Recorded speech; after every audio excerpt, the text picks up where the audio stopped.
Okay, welcome to part two of our first lecture series on what is religion, or this general question of defining religion.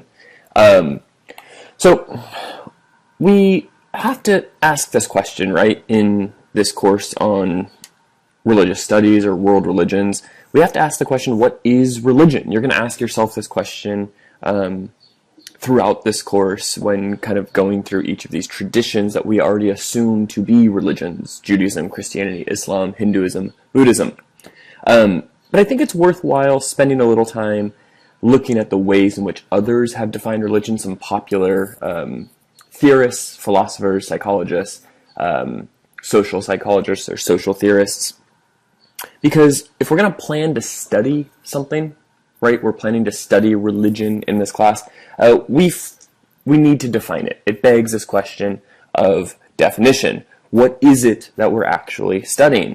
So one way in which we often, or have historically defined religion, is through actually a biological classification. So if any of you are biology students or interested in the biological sciences, you know that the way in which we classify all life forms is through the criteria of a genus and a species. This actually extends to religion as well. In the 18th and 19th centuries, we had popular theorists who tried to apply this similar type of classification, this biological classification, to the world's religions. So the way in which this worked was religion itself, the category of religion, is understood as the genus, the thing of its own kind. And from this genus exists many species, so many different religions that aren't exactly alike, but all stem from this same cause, or the same genus, religion. And religion is then set apart from those things which are not religion, or what we call the secular, the non-religious. And in a way, this is the way this course is going to be structured, right? We assume that there's something called religion, and we're going to look at all of the varieties or species therein. So we'll look at Judaism, Christianity, Islam, Hinduism, Buddhism, Zoroastrianism, indigenous traditions, and we're assuming that they all have this thing in common. They're all religions. But before we go ahead and do that, I think we should try to complicate or problematize this category beforehand. So a few things we should start with is just looking at the root of the word itself. What is the etymological root of this word religion that we use so freely in our everyday conversations, and is the topic of our study for this semester? It comes from the Latin root word religio, which doesn't mean what you probably think it means. Most people think religion means belief in the sacred, or something to this effect. But no, religio, the Latin root, means to conscientiously observe, to bind oneself, or to choose again. So throughout the semester, especially during Judaism and Christianity, we're going to look at how this kind of Judeo-Christian influence in the Latin world at the time of Rome influenced this use of the word religion. To bind oneself, we'll look back at the story of Abraham binding his son Isaac. To conscientiously observe, we'll look at the notion of duty in one's religion. One must observe his or her duty. This is your religion. But it totally and completely leaves out this notion of belief that seems to occupy our understanding of religion today. Most of us equate religion with a certain set of beliefs. Someone might come to you and say, "Oh, yes, I'm religious." And you might rightly ask, "Oh, what do you believe?" We think about belief when it comes to religion. However, before the Enlightenment, so this is kind of the Enlightenment use of it, right? So after the 17th century, we tend to associate religion with belief. But prior to the Enlightenment, the word religio did exist. Religio and saculeum are these two poles, religious and secular, but they had very different meanings prior to the Enlightenment. During the medieval period, religio was used in reference to a certain type of priest, and saculeum was used in reference to a certain type of priest. So by today's standards, both of these would be religious, right? All priests today are considered religious.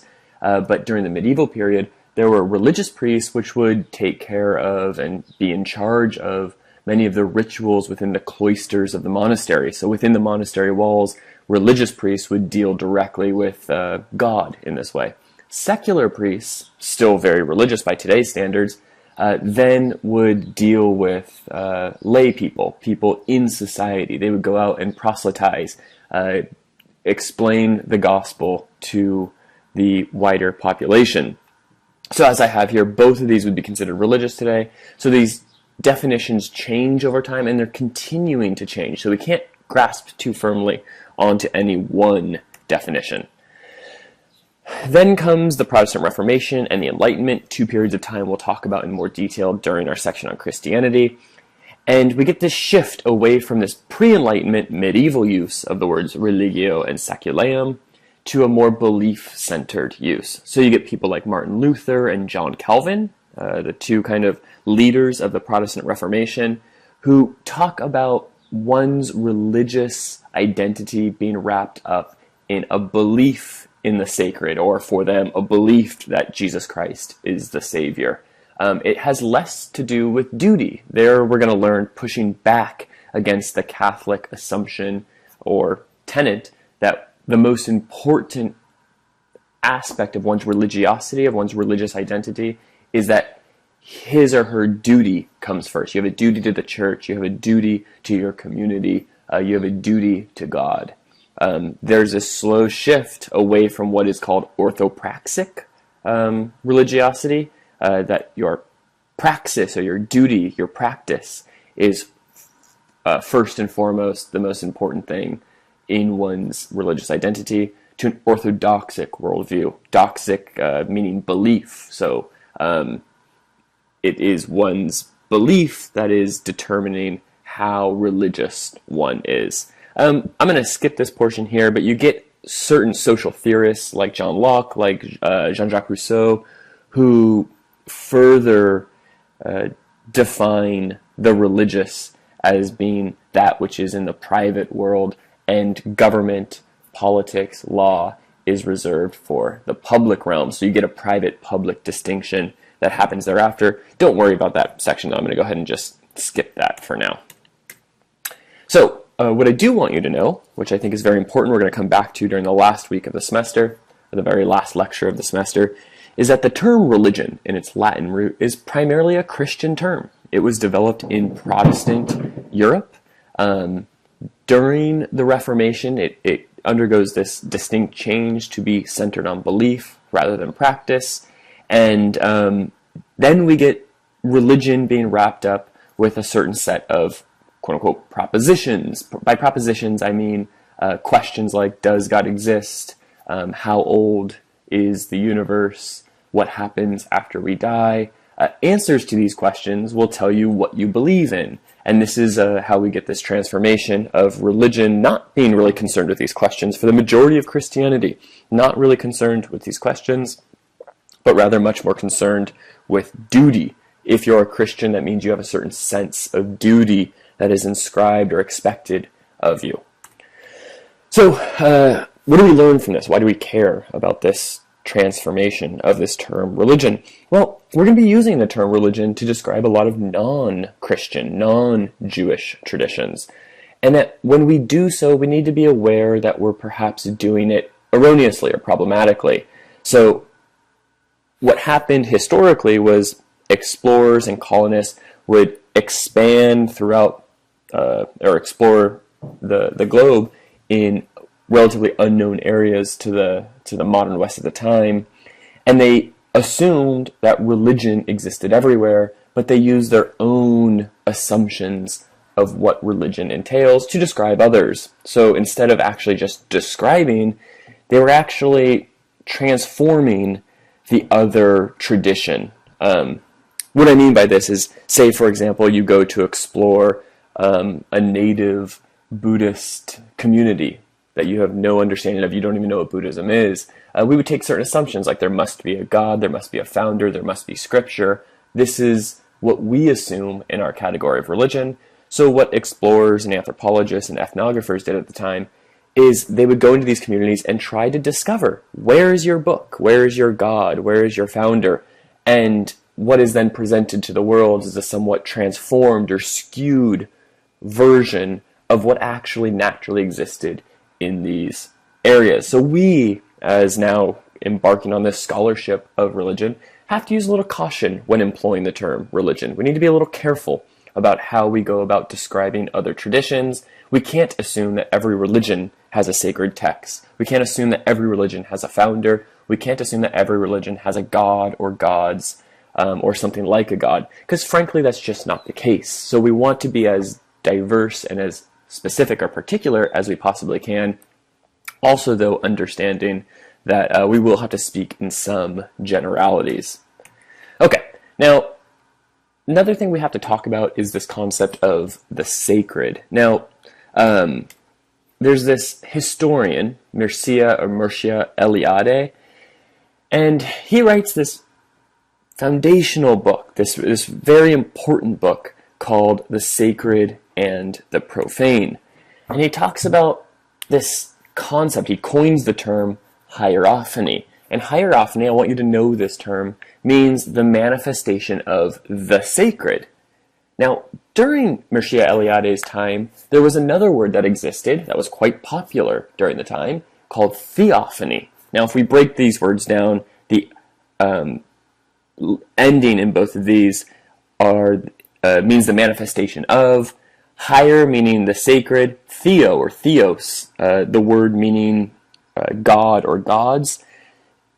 There was the assumption at the time that to study religion is to study God. And Eliade had a problem with this because they started discovering that not all religions incorporate gods, but they all incorporate some sense of the sacred. Every religion holds something higher than themselves, something set apart from themselves. So he says, no, we can't engage in theophany. We're not just looking at the manifestation of God. This is what theology is all about.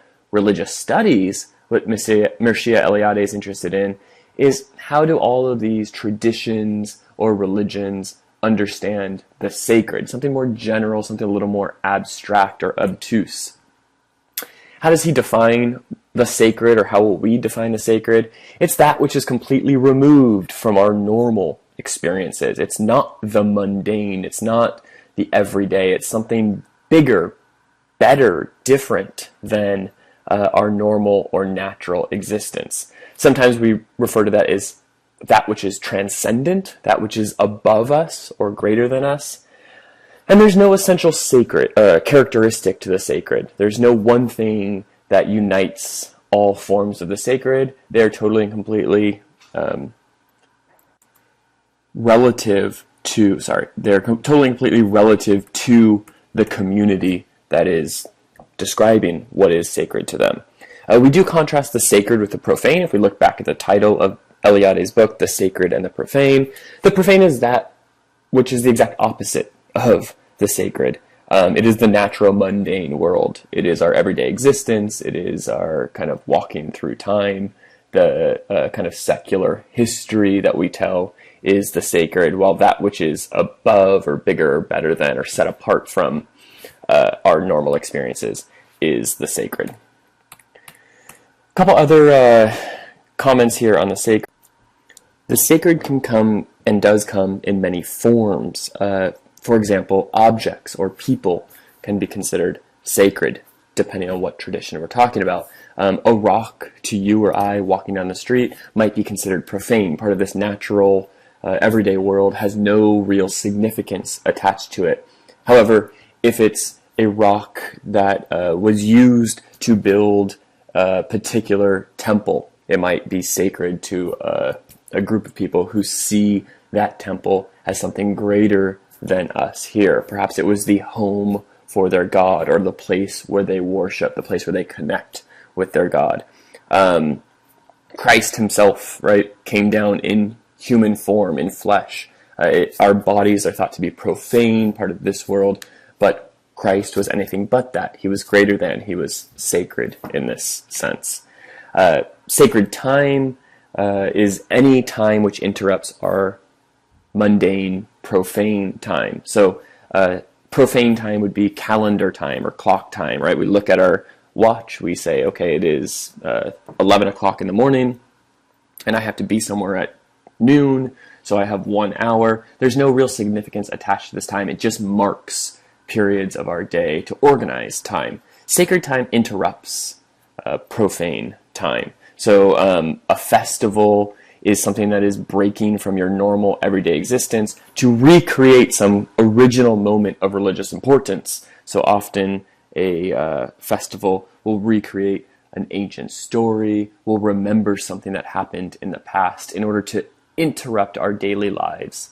Holidays are like this as well. We just had the 4th of July, or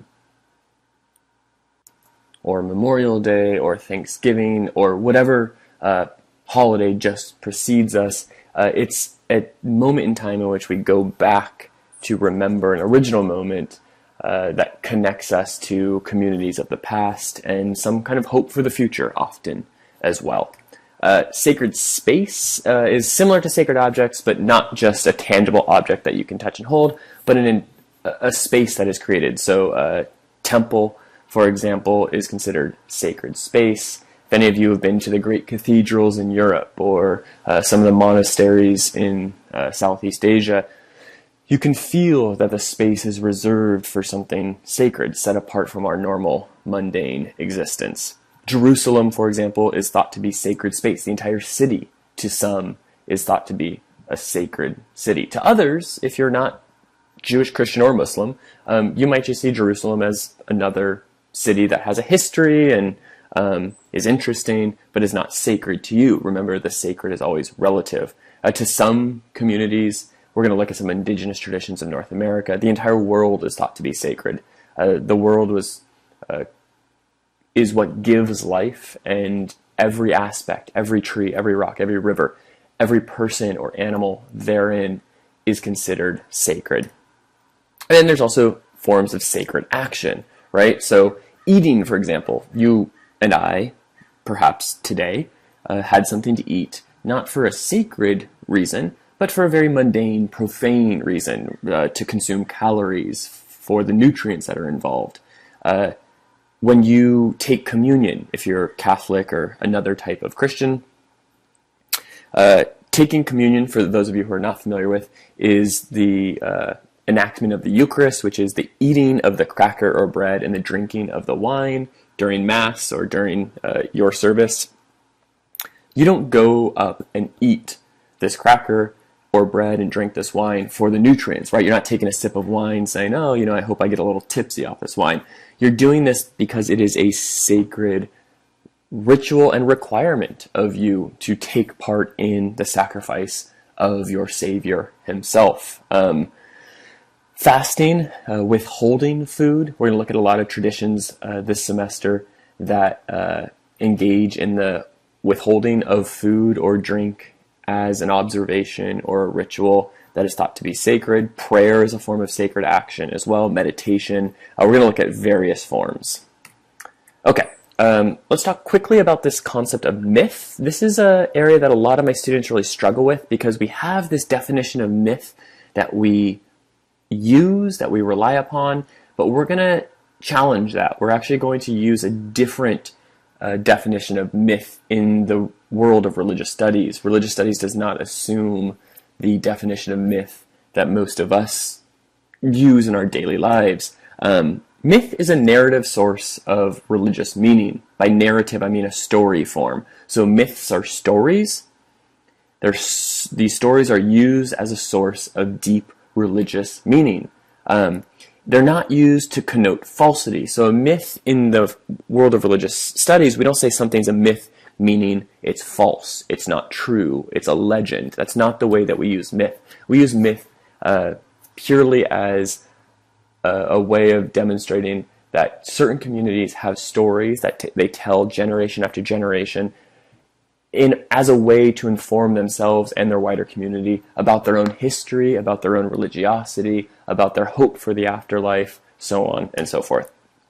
Often they come in the form of origin stories or creation myths. So there are stories that tell us how the world was created, how human beings were created, and what is our point in this world. Why are we here? What is the purpose of our being here?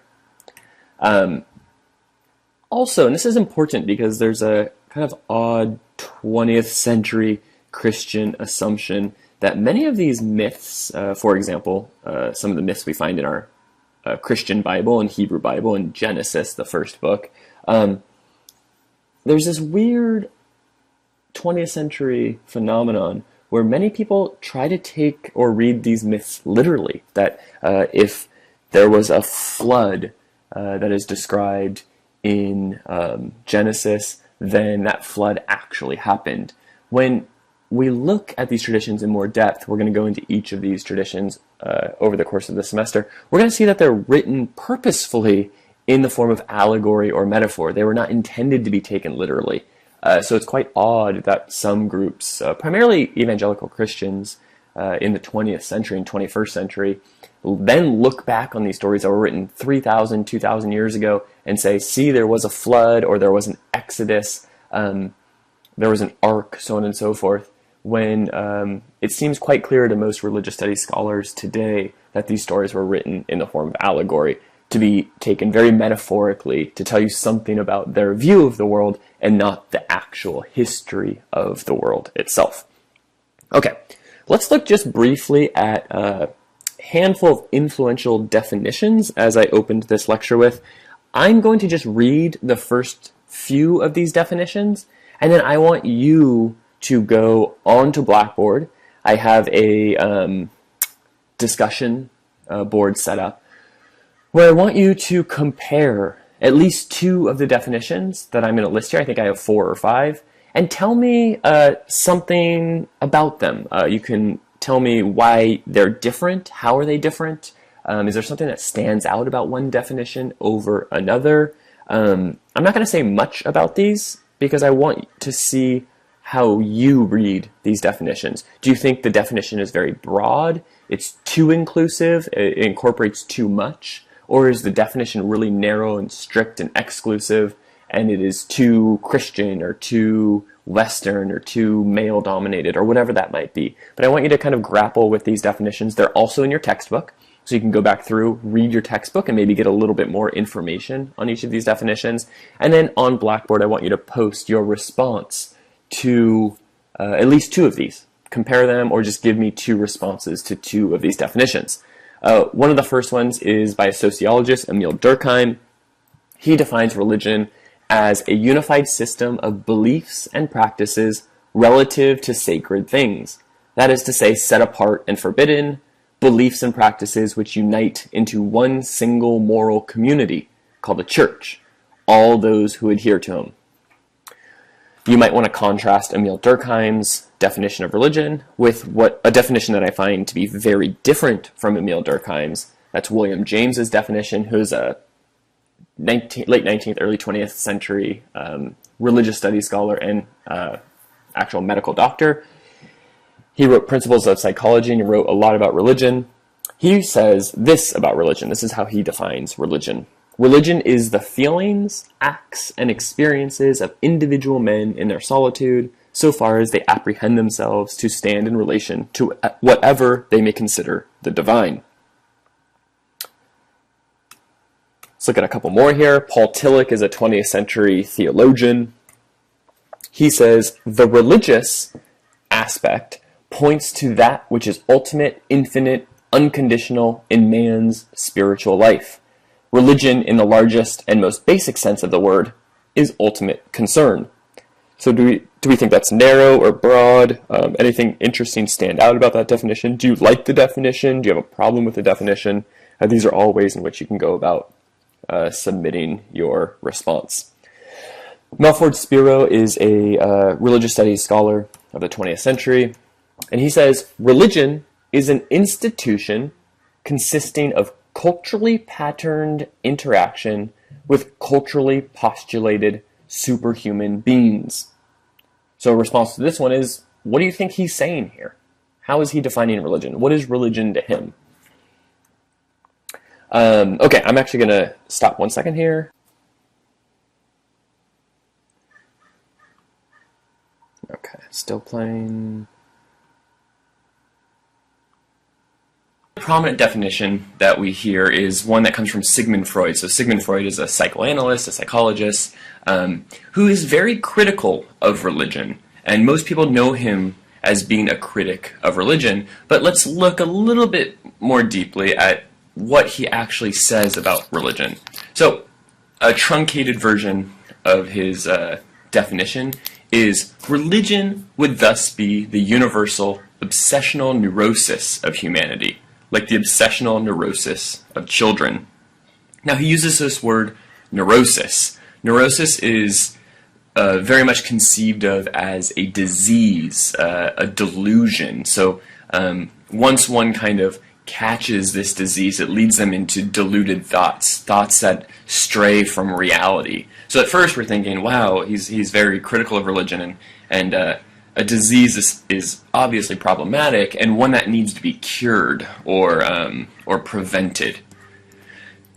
But when we read where this definition comes from, we get a better sense of where he comes to this conclusion. His theory is that humans experience discontent. We are all over the place, extremely unhappy. We are not able to kind of live these fulfilled, content lives. And his theory is not that this is religion's fault. It's almost the opposite. He says that it's civilization's fault. So when we're in a state of nature prior to there being this structure of civilization, we as human beings are naturally aggressive. We're aggressive creatures that want to dominate and take out our aggression on others. However, when we live in a civilization, we have laws and rules and norms and social mores that inhibit us from practicing or from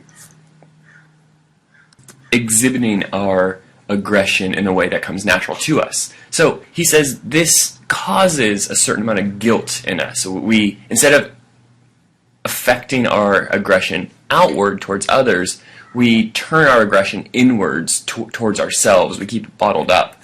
And this causes guilt. This is a source of our unhappiness.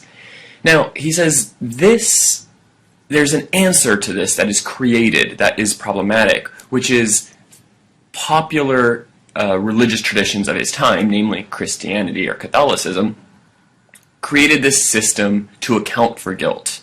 They created this idea of sin. The reason that we feel the way we do is because of sin.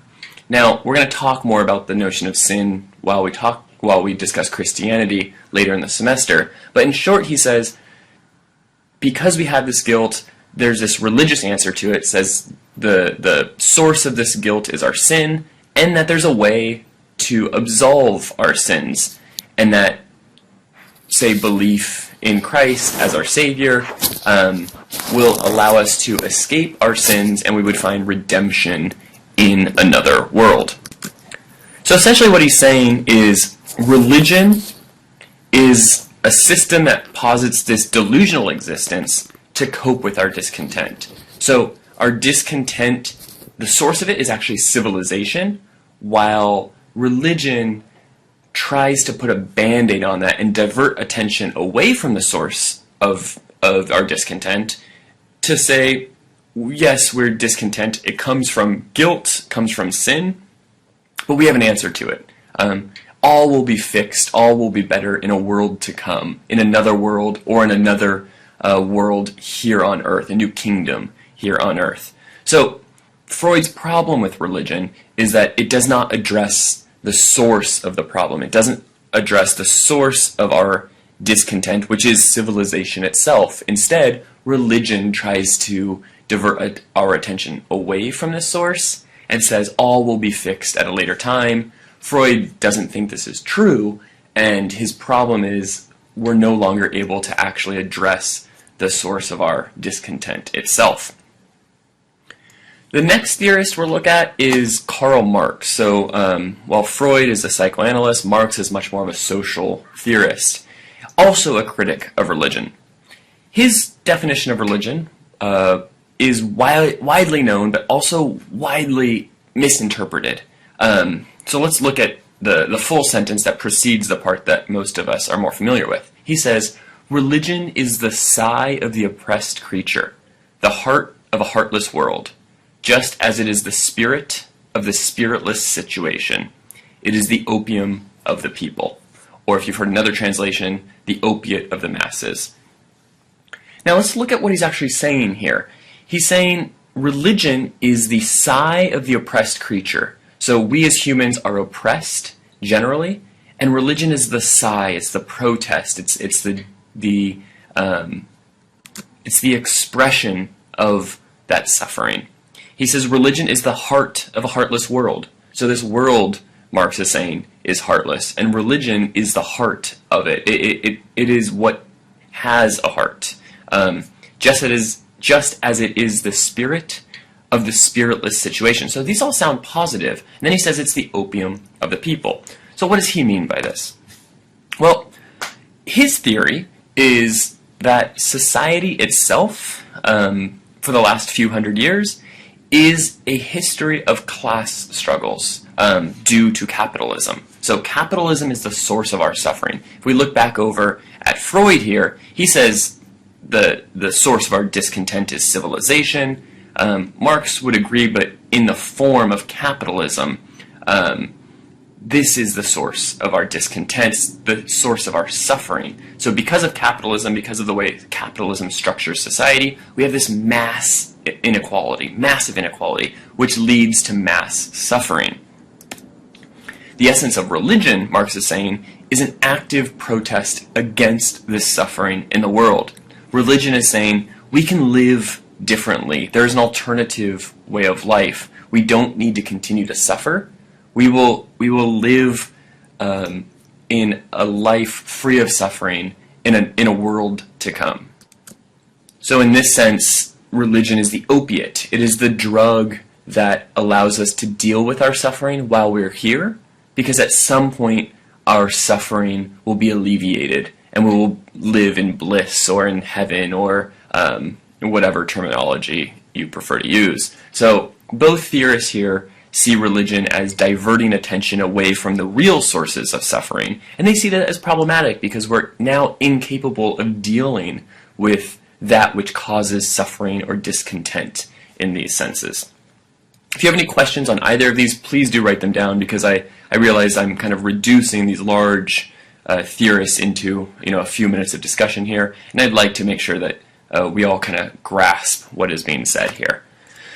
So the last definition we'll look at is actually just the definition that the book offers at the end of the chapter. When you read the chapter, you read through some of these theorists, some of the definitions they offer, and we talk about why they're problematic or what they're lacking or what they're trying to do and are somewhat incapable of. Some we might think are better than others.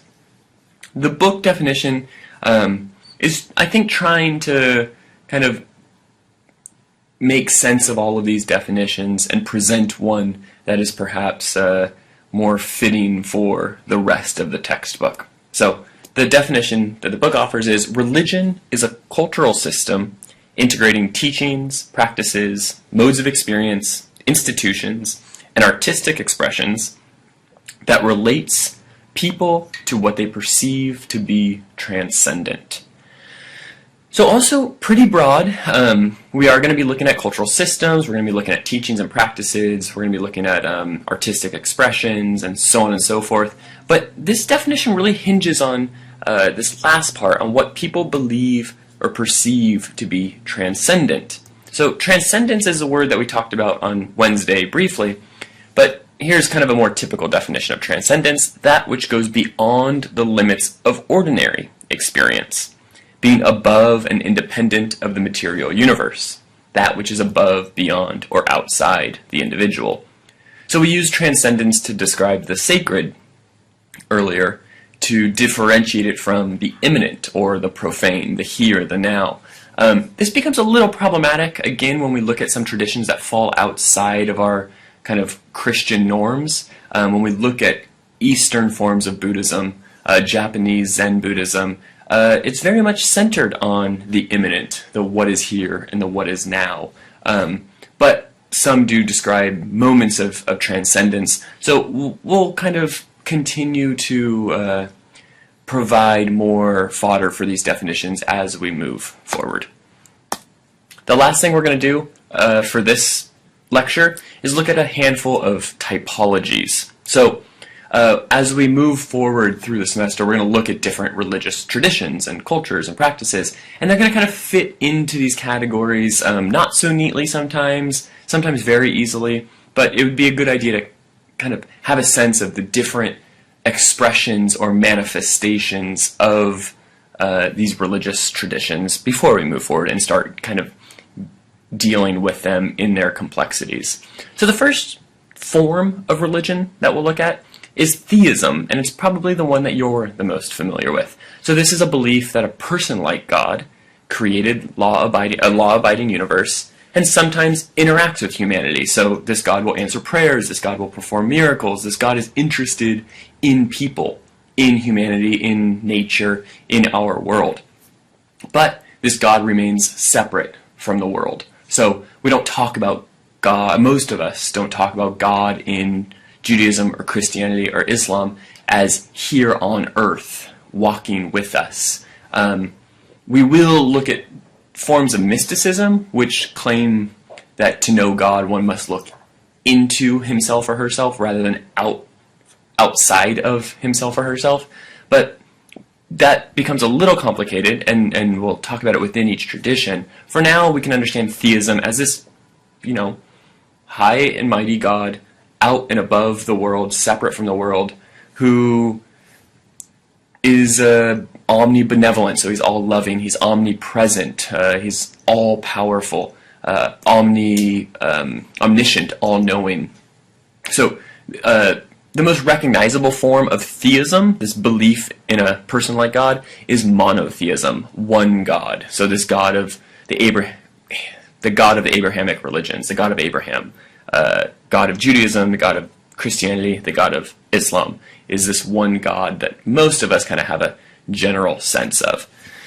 The next tradition we'll look at is non-theism. So a religious tradition or community that just does not believe in a God or gods. There are plenty of traditions that we'll look at that don't believe in a God in the way that we've just described God.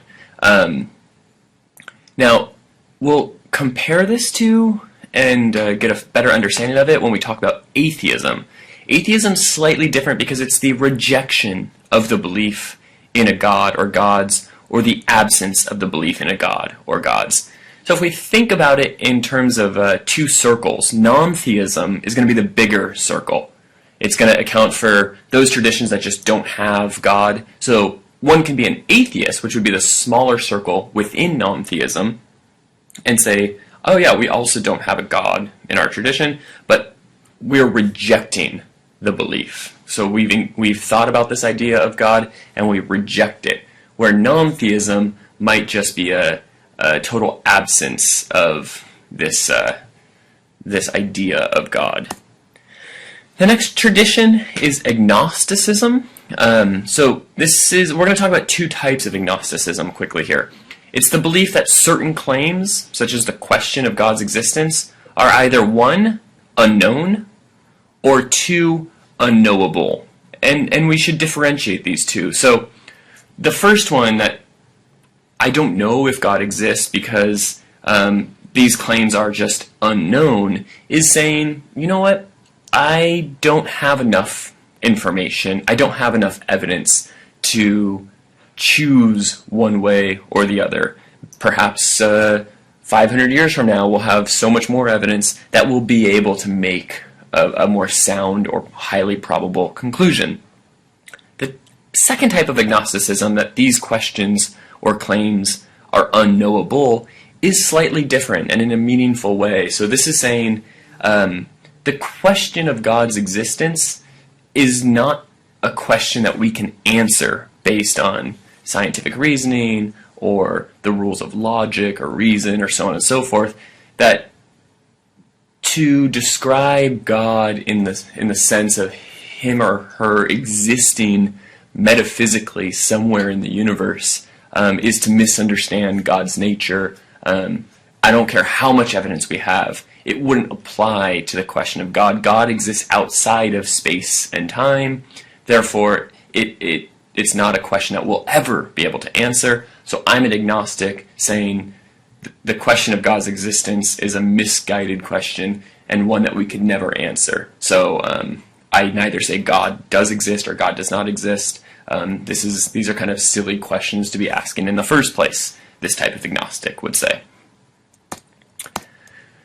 The next would be polytheism. So polytheism is the belief in multiple gods. So it's a form of theism, that first form of theism we talked about with a person like God who intervenes in the universe and in the affairs of humans and nature and so on and so forth.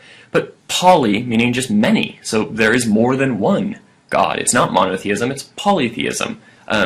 We can probably talk about traditions like Hinduism as being polytheistic. There is a large array or plethora of multiple gods, a god of this, a god of that kind of reign over different spheres of human life or our experiences.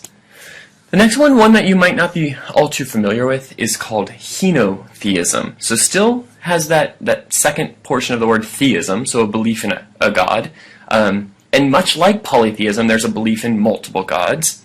However, the difference is, within these multiple gods, there's a god or goddess that is elevated above the rest and is thought to be the high god, or the god that reigns over all of the gods. So the one that comes to mind for me would be like our Greek mythology. We have all of these gods that do different things. We have a god of love, a god of war, so on and so forth. But above all of these multiple gods, we have the high god of Zeus that kind of reigns over the rest. Now, we're not going to be looking at Greek mythology, but we will talk again about Hinduism as possibly being a henotheistic tradition. So it kind of teeters that line between polytheism and henotheism. The next one will be pantheism.